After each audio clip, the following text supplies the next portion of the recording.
I casually forwarded a promotional message from KFC offering me 50, then closed my phone for a midday rest. Upon waking, I was greeted by over 10 unread messages. As I opened my boyfriend's profile, I was inundated with his incredulous remarks. "You post this every Thursday.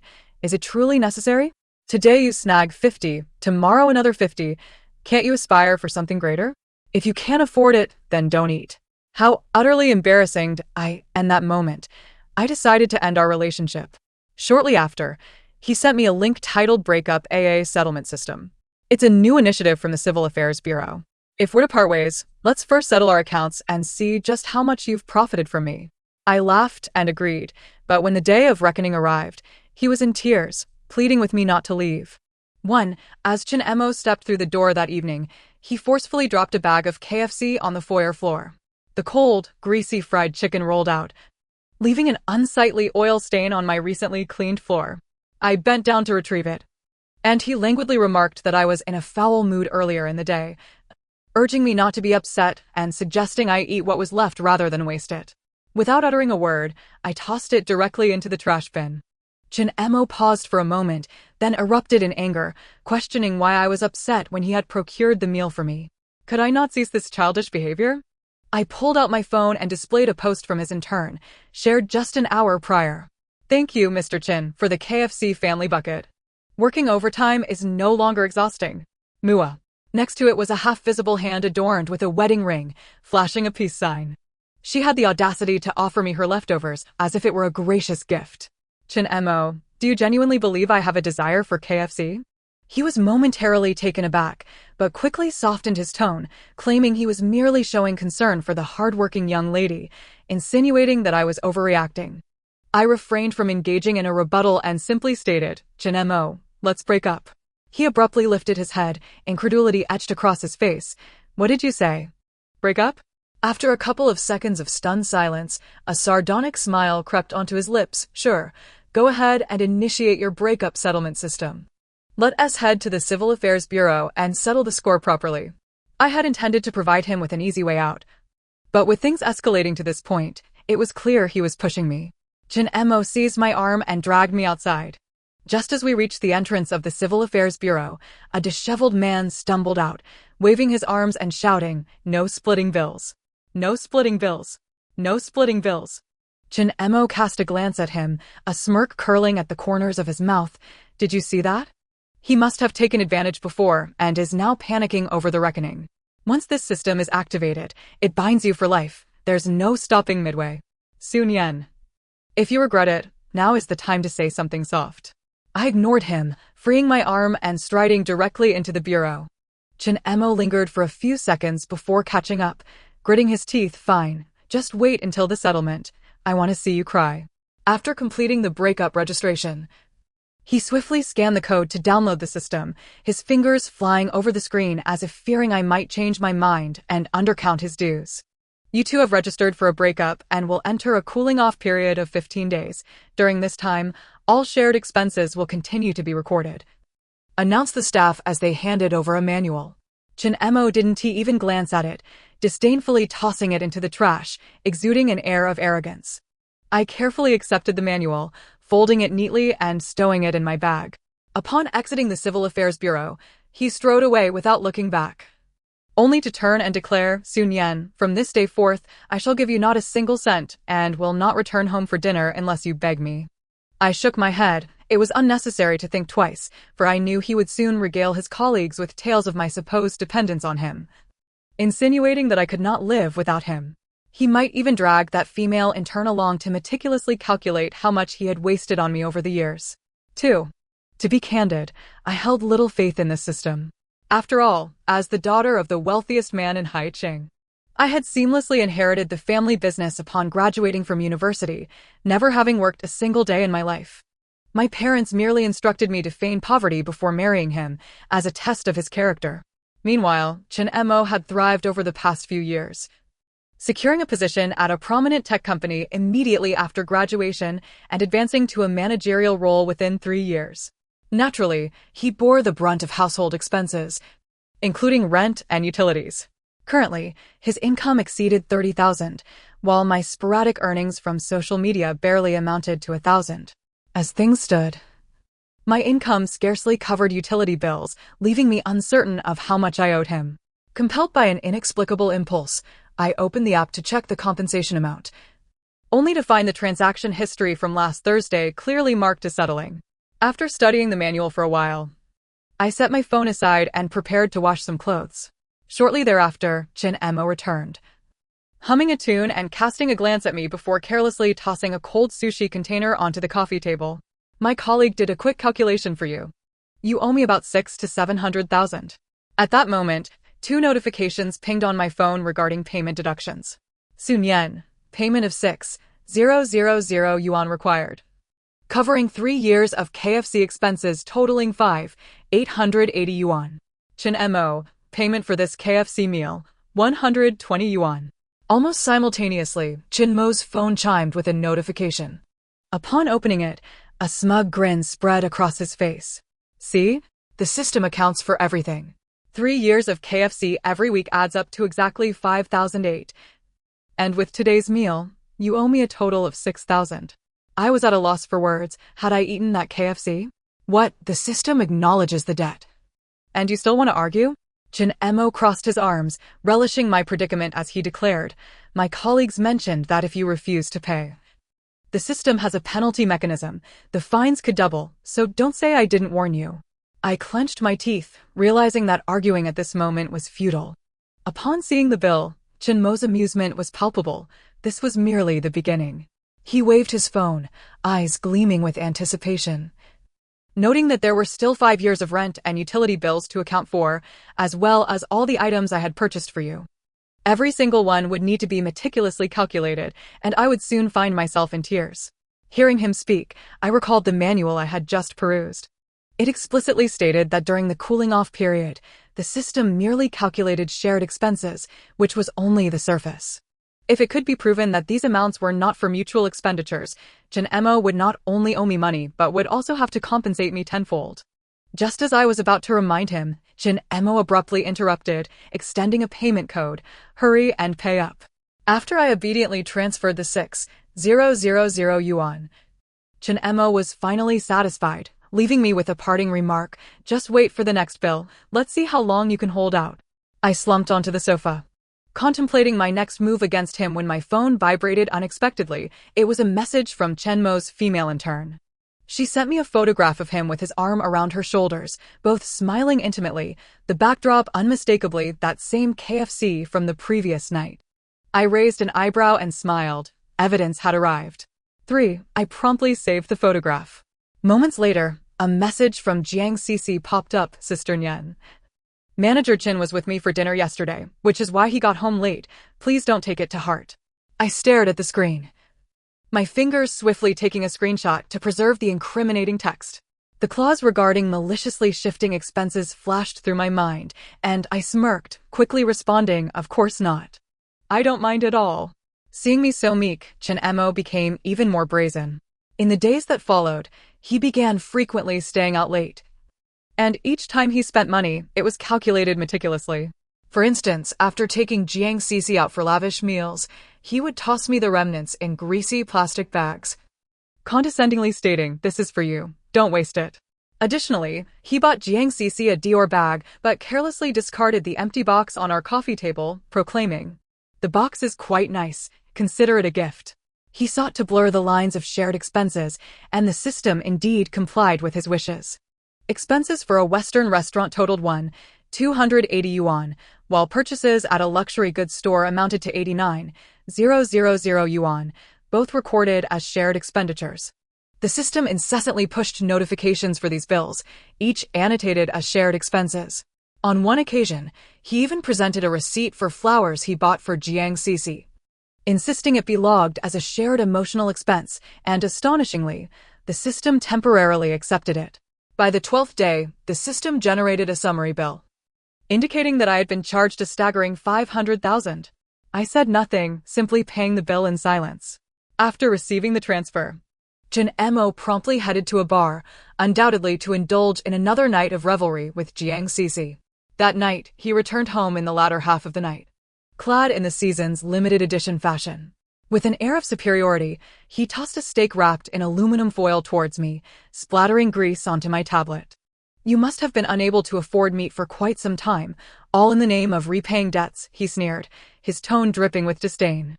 Frowning, I wiped the grease off my tablet without looking up at him, suppressing the anger bubbling within me as I discreetly pressed the recording button on my phone, silently reiterating, "Excellent, more evidence in hand." Noticing my continued silence, Mo, feeling a bit embarrassed, left with a parting remark, "Fine. I shall see how long you can maintain your stubbornness," and stormed out. Later, he even took the initiative to call my father, tauntingly declaring that I was a liability. When my father received the call, he was so furious that he was gasping on the line, asking if I wanted him to deal with Mo. But I stopped him. "Dad, wait a little longer until the cooling-off period ends." I spoke calmly, my mind already plotting. With just one day left until the conclusion of the cooling-off period, a notification suddenly popped up on my screen. The preliminary settlement is about to conclude. Deep accounting will commence in 24 hours. Please visit the Civil Affairs Bureau tomorrow to claim the results and pay the fine in person. At that moment, Mo was at a bar, wrapped around Jiang Cici, laughing heartily. Little did he know that there was to be a deep settlement. All right then. Let's wait for tomorrow and see how Sun Yan begs for mercy. Jiang Cici immediately clung to his arm, playfully asking Manager Chen, "Can I join you tomorrow?" "Of course. Once we get the money, right after the cooling-off period ends, I'll register our relationship. Let her regret it." Meanwhile, I sat on the sofa. Having already uploaded all the evidence I possessed to the system and pressed the Submit Evidence button, he remained oblivious that the deep settlement was the main event. The next morning, a chill swept through the air at the Civil Affairs Bureau as I reached the steps, only to be blocked by Jiang Cici. She affectionately clung to Mo's arm, the sequins on her nails dazzling in the sunlight, her words laced with sharpness. "Sister Nian, make sure you bring enough money today." Mo snickered beside her, a mocking curve on his lips. Jiang Cici beamed with even more pride, suddenly pulling out a stack of cards depicting scantily clad women, forcefully shoving them into my hands. "If you don't have enough, it's fine. I have loan ads here, low interest and quick to disburse, perfect for your emergency." I raised my hand and, with a sharp motion, scattered the cards across the ground. "Don't touch me, you're filthy." I glared into her eyes, my voice as cold as ice. "How dare you hit Cici?" Mo's tone abruptly escalated. Incensed, he shoved me hard.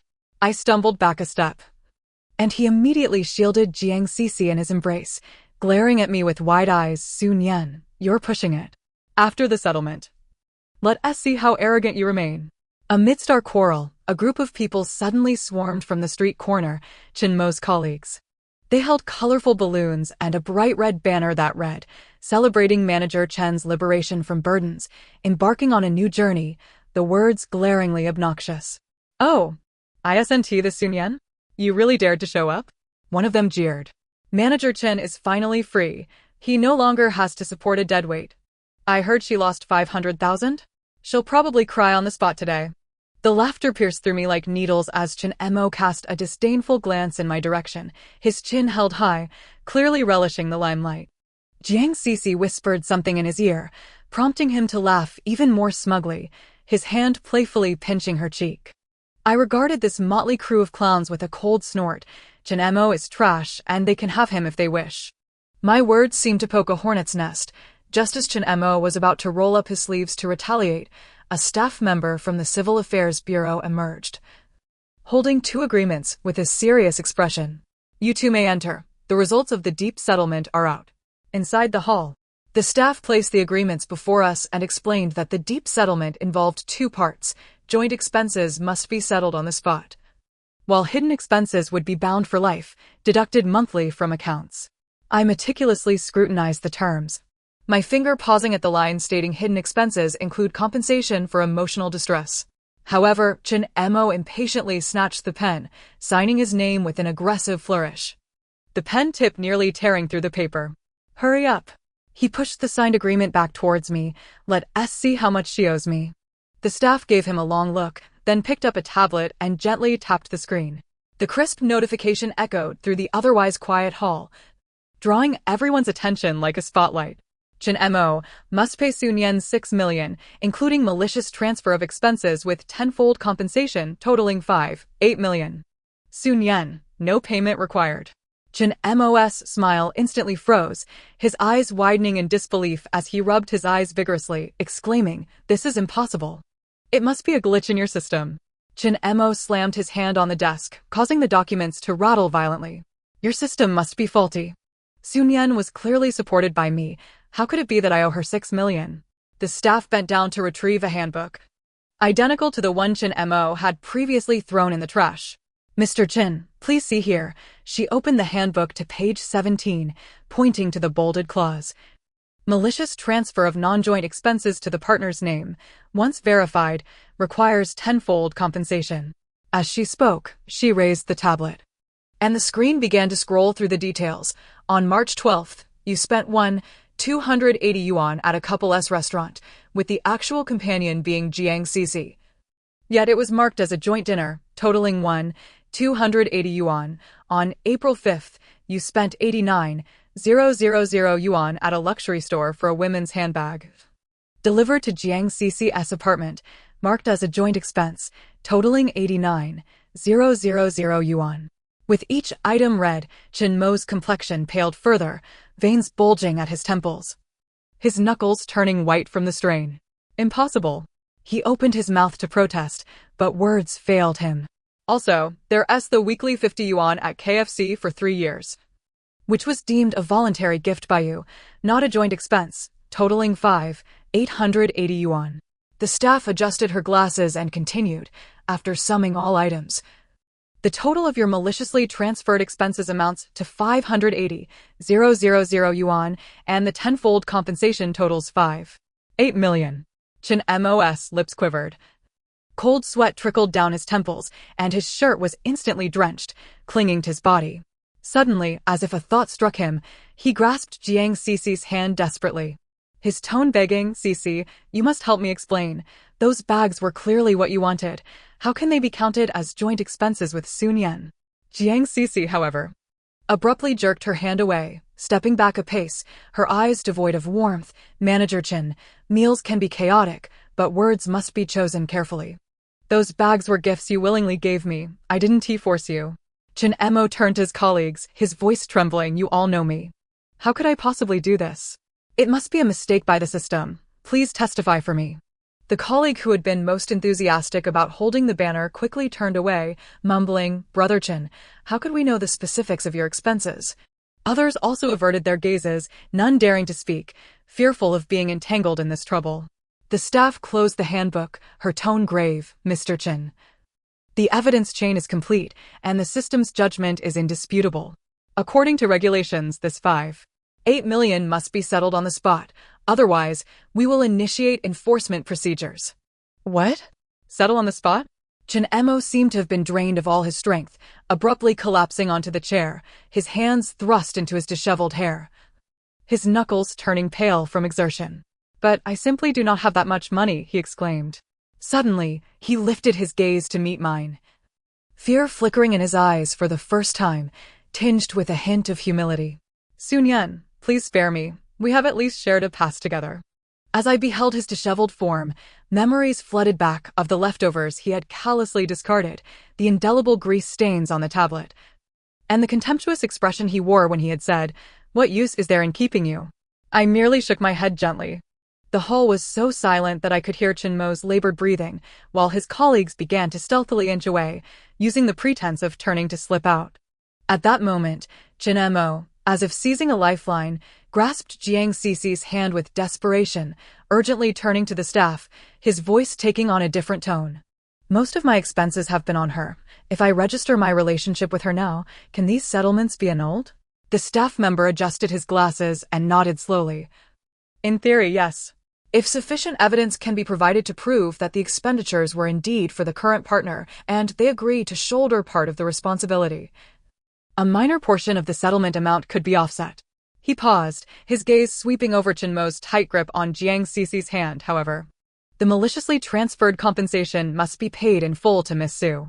Seemingly clutching at a final glimmer of hope, Chen Emo yanked Jiang Cece's wrist and dragged her towards the relationship registration window. Cece, let us register right now. Hurry. If I can offset even a little, I'll find a way to manage the rest. A sharp sound echoed through the hall as Jiang Cece forcefully withdrew her hand. Her palm reddened. Her face contorted with disgust. Chen Emo, have you lost your mind? A toad aspires to eat swan meat, but one must first assess their own worth. She stepped back, looking down at his soaked shirt and frantic eyes. You are nothing but a pauper now, burdened with millions in debt. Who would want to register with you? Chen Emo stood frozen, the imprint of her slap stark against his skin. He opened his mouth, but it felt as if it were stuffed with cotton, rendering him speechless. He could only stare blankly at Jiang Cece as the light in his eyes gradually dimmed. The staff cleared his throat, glancing at the dazed Chen Emo, as if this were an ordinary occurrence, and slid a stack of documents toward him. Mr. Chen, if you cannot settle the amount on the spot, you will need to apply for a loan. I cast a glance at the documents, which detailed several loan options, the annual interest rates glaringly exorbitant. Chen Emo numbly stared at the text, the staff's voice sounding as if it were echoing from a great distance. How he wished this were merely a nightmare. If only he could awaken now to find himself as the Chinmo who enjoyed the adulation of subordinates at work and the care of his girlfriend after hours. He struck himself sharply across the face. Alas, the pain was all too real. This was no dream. I choose this one. After a prolonged silence, he signed a 30-year loan agreement. As he watched the system transfer the funds into my account, his knuckles turned white from the pressure, and he bit his lip, drawing blood, the metallic taste flooding his mouth. Upon receiving the notification of the deposit, my fingers hesitated over the screen before I promptly texted my father, "We have broken up." Everything went smoothly. As I rose, my skirt brushed against the chair leg, producing a soft sound. I did not glance back, but walked straight out of the Civil Affairs Bureau. The sunlight outside was somewhat blinding. I raised my hand to shield my eyes, only to hear a heart-wrenching cry from behind. There was Chen Emo, confronting a young couple embroiled in a heated argument over their breakup, fervently shouting about the need to install a separation AA settlement system. His eyes were bloodshot, his hair a wild mess, flailing his arms as he screamed at the couple, "No AA! No AA! No AA!" Upon entering my home, I noticed the remnants of Chinmo's shoe prints at the entrance. Taking a deep breath, I turned and walked into the bedroom, opening the bottom drawer of the wardrobe to begin sorting through his belongings. I was not one to kick someone when they were down. I merely wished to reclaim what was rightfully mine according to the rules. I left untouched the high-end gaming laptop, the latest tablet, and the dozen pairs of limited edition sneakers he had once treasured. One by one, I moved them to the corner of the living room, stacking them neatly. Sunlight streamed through the gaps in the curtains, casting dappled shadows on the floor. Seated on the sofa, I gazed at that pile of possessions, reminiscing about when we first got together, when he was merely a poor student clad in a white t-shirt. Now he found himself in such dire straits, and a myriad of emotions surged within me, culminating in a poignant sense of resolution. I sighed, realizing my parents had been right. It was I who had misjudged him. Time slipped away unnoticed until the sound of the door lock turning broke the silence. Chen Emo entered, resembling a soulless marionette, his eyes vacant, hair disheveled against his forehead, and his shirt wrinkled as if it had been through a storm. Upon seeing me, his lips moved, and after a long pause, he managed to utter a single word, "You." "I've packed everything," I interrupted, my tone as calm as if discussing the weather. "You can just move out." Chen Emo nodded slowly, his gaze sweeping over the pile of his belongings before landing on my face, his expression a complex mixture of guilt and resignation. He understood he had wronged me, and he was acutely aware that the breakup was an irrevocable conclusion. According to the system's regulations, after the cooling-off period ended, for every additional day he delayed, he would be liable to pay rent at market rates, which he could no longer afford. He bent down to lift the box containing the computer, his fingers barely brushing the surface when his phone emitted a couple of beeps. Instinctively, he pulled it out, the notification on the screen hitting him like a sledgehammer. Chen Mo must pay Sun Yen 300,000 yuan in labor income, housework, for the past 5 years. Chen Emo stared at the notification, his eyes widening in disbelief, as if a firecracker had gone off inside him. Why am I being charged again? What girlfriend doesn't he do housework? Is this system insane? His voice echoed in the stillness of the living room, brimming with indignation and fury. Instantly, the cold, mechanical voice of the system responded from his phone, according to Article 3 of the Supplementary Explanation of the Separation Settlement Regulations, in the absence of a clear agreement. There is no clause mandating that the female partner must undertake housework. Based on the average hourly wage of 35 yuan for domestic workers in our city, the cumulative hours of housework over 5 years amount to 200,000 yuan, which is reasonable. The system paused before continuing. The remaining 100,000 yuan accounts for hidden expenses, including compensation for emotional distress, with this portion calculated only up to the first half of the year. Losses for the latter half will be assessed separately. What nonsense is this? Chen Mo's neck stiffened, his face flushed with anger, his temples pounding with frustration.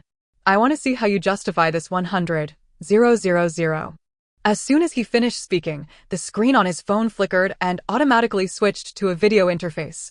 The scene depicted the day he had tossed the KFC on the ground, the cold, greasy chicken rolling out and leaving stains on the freshly cleaned floor, while he stood by with a mocking smile, saying, "I knew this food was devoid of nutrition." The familiar sight struck him like a slap in the face, and he opened his mouth, but the words froze in his throat, unable to escape. The harshness of his past demeanor juxtaposed against his current humiliation rendered him utterly uncomfortable. Chen Mo completely broke down, horrified, and hurled the phone away, the sound of it crashing against the wall echoing through the room. But in the next instant, he seemed to be pricked by a needle, hastily rushing to retrieve the phone, meticulously wiping the dust from the screen. He was acutely aware that at this moment, he couldn't even afford to replace his phone.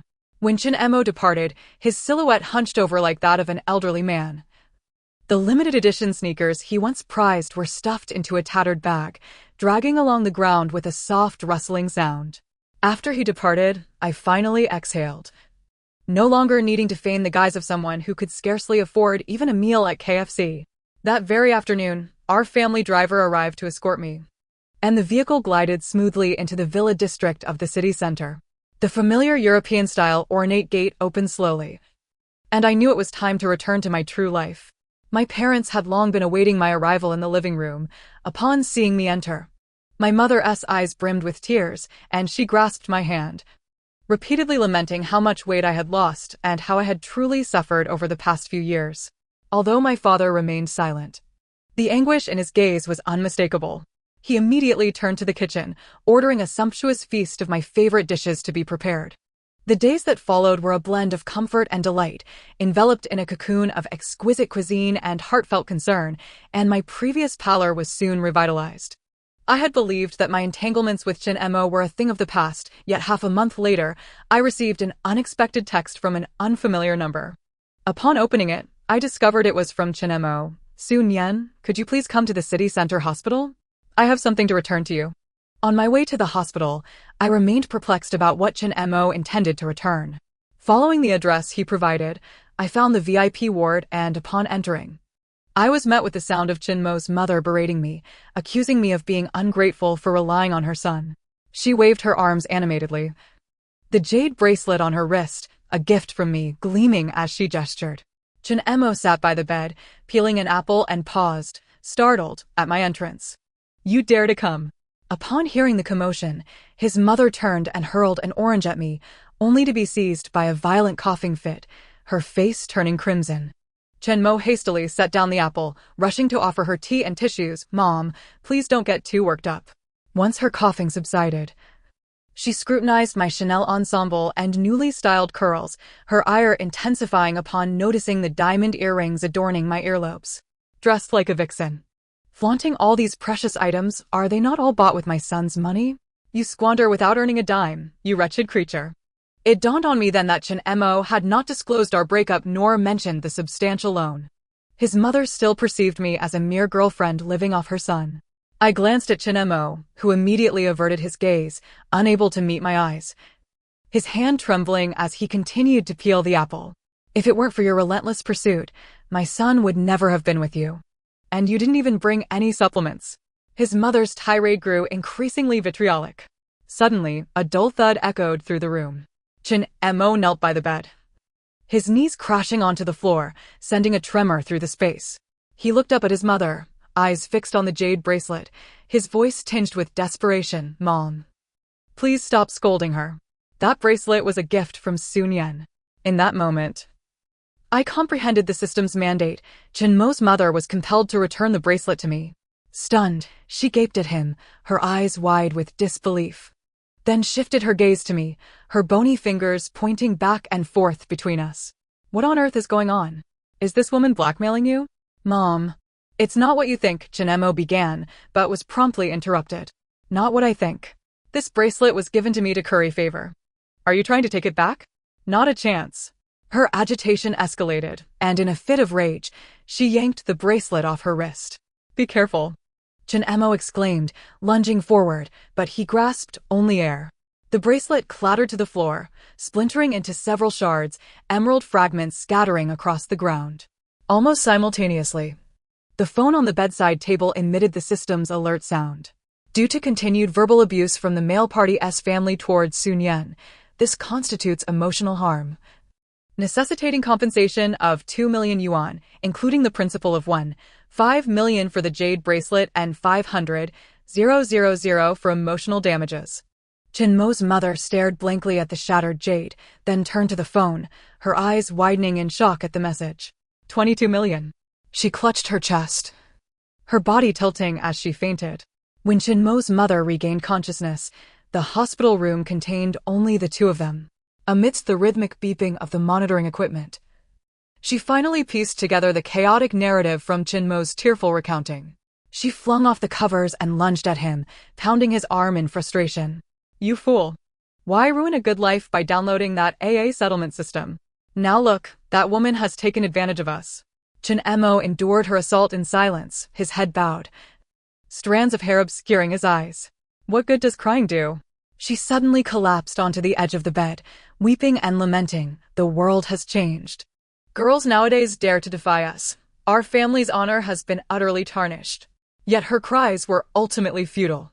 Within days, the hospital began demanding payment, and Chin Mo, having exhausted his pockets, could not cover the daily expenses of the VIP ward. He grimly transferred his mother to a small clinic in the suburbs. Even for the antibiotics prescribed, he hesitated at the pharmacy, clutching the prescription and contemplating whether he could negotiate credit. When this news reached my ears, I was seated in the office on the top floor of the Su Group. Outside the floor-to-ceiling windows, towering office buildings loomed, while Mr. Ma, the head of Chin Mo's company, stood before my desk, his head bowed in deference. "Ms. Su, Chin Mo has been in poor condition lately, consistently arriving late and making mistakes. Should we proceed with his termination?" I twirled a pen between my fingers and chuckled lightly. "Please adhere to the proper procedures." "Of course." Mr. Ma nodded vigorously, adding, "The AA settlement system has been integrated nationwide. Our legal department has indeed uncovered that he is burdened with a significant loan, which poses a considerable risk." He paused, seemingly concerned that I might perceive him as dismissive, and continued, "Additionally, his department head has indicated that Chin Mo's capabilities are rather mediocre. His rapid advancement over the past 3 years was largely due to your influence." I gazed at the pigeons flitting by the window, a subtle smile curving my lips.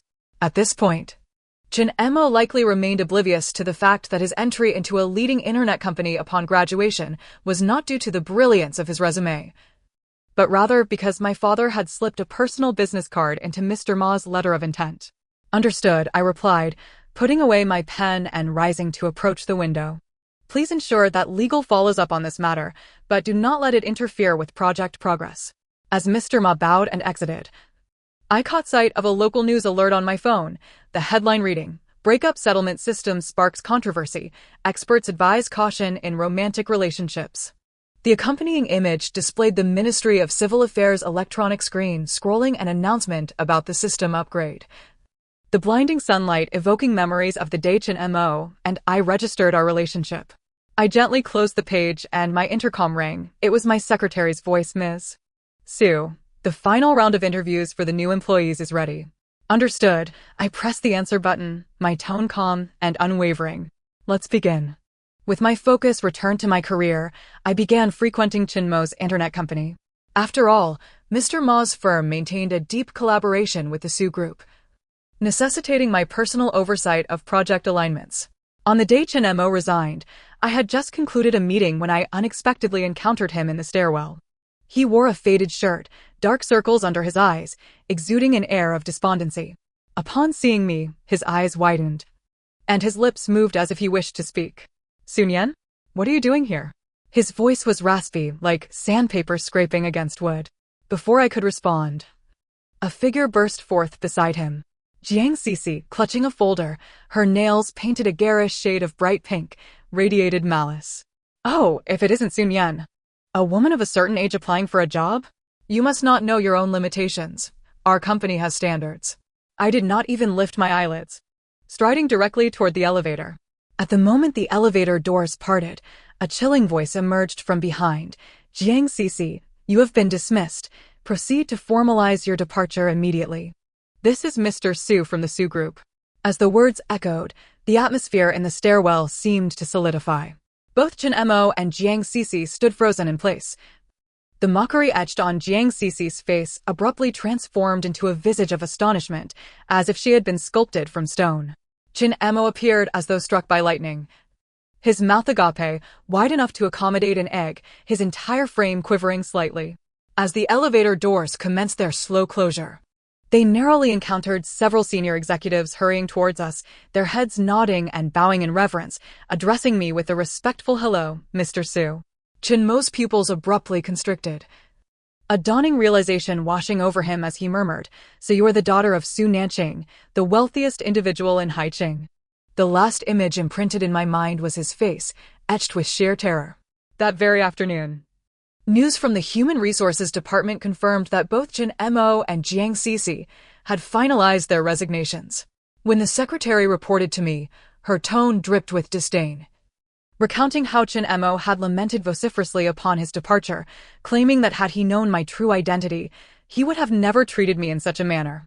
I shook my head, my fingertips gliding over the quarterly report on my tablet, unwilling to squander any more mental energy on inconsequential figures. Suddenly, my phone vibrated. The notification sound from the settlement system chiming once more. Upon assessment, Chin Mo's employment was reliant on connections derived from Sun-yen, constituting associated income. He is now required to return 3 years' salary, totaling 1 million yuan, along with an additional favor fee of 200,000 yuan. Silently, I turned off the screen and tossed the phone into my bag. The sunlight outside poured in perfectly, illuminating the crystal chandelier in the conference room, refracting dazzling rays of light. In the ensuing days, my life gradually returned to its normal cadence. The French chef prepared an array of exquisite dishes each day, while the haute couture garments in my wardrobe were updated more swiftly than the changing seasons. On a fixed monthly schedule, my phone would receive a transfer from Chin Mo, precisely enough for him to breathe, but insufficient to save any surplus. I no longer needed to worry about Chin Mo neglecting his debts. The societal landscape had irrevocably changed, with the government possessing numerous means to ensure compliance. Occasionally, when I glimpsed the soaring stock prices of the Sue Group in financial news, I would delicately raise a glass of champagne and approach the floor-to-ceiling window, observing the bustling traffic below. Those entangled days with Chin Mo felt like faded old photographs, their clarity long since blurred. The end of the narrative has arrived. Thank you for your attention, and until we meet again in our next story.